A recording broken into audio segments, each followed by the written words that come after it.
espère ne jamais avoir affaire à eux. Pourtant, mieux vaut les connaître. Les conseils de discipline placés auprès du CIG examinent les demandes de sanctions de votre employeur à votre encontre. Exclusion temporaire de fonction de plus de 3 jours, abaissement d'échelon, rétrogradation, mise à la retraite d'office, voire révocation. Des séances sont régulièrement organisées à Pantin, dans les locaux du CIG Petite Couronne. Le fait que les conseils de discipline soient placés auprès du centre de gestion permet une mise à distance par rapport à l'employeur. Cette mise à distance, elle est le garant de ce que le traitement du dossier sera fait de manière objective et impartiale. Ces conseils sont constitués de représentants du personnel et de représentants des employeurs publics de la Petite Couronne qui siègent au sein des commissions administratives paritaires.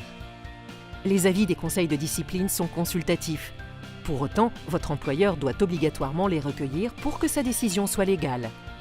C'est une garantie en termes de neutralité, puisque donc, il y a cette parité de représentants du personnel et de représentants des employeurs, de sécurité juridique, puisqu'il est présidé par un magistrat administratif qui est le garant du respect de la procédure et des droits de la défense. Souvent, on a des membres de la collectivité qui nous disent que très probablement ils suivront l'avis quel qu'il soit, parce que c'est une garantie d'objectivité.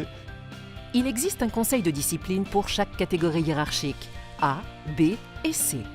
Le dialogue avec les organisations syndicales lors du délibéré peut être très vif ou au contraire peut converger. Il y a des faits qu'ont pu faire certains agents qui sont incompréhensibles, forcément de la part des élus que nous sommes, mais aussi des organisations syndicales. Le CIG assure uniquement le secrétariat des conseils de discipline. Il n'intervient pas dans les avis rendus par ces instances totalement indépendantes. Mon rôle, je le prends très au sérieux, c'est un engagement personnel. Il va me permettre d'offrir toutes les garanties d'indépendance et d'impartialité lors de l'avis à émettre et de travailler les dossiers le plus profondément et le plus équitablement. Cette année, dans le cadre des élections professionnelles du 6 décembre 2018, vous aurez à élire vos représentants au sein des CAP, donc des conseils de discipline placés auprès du CIG.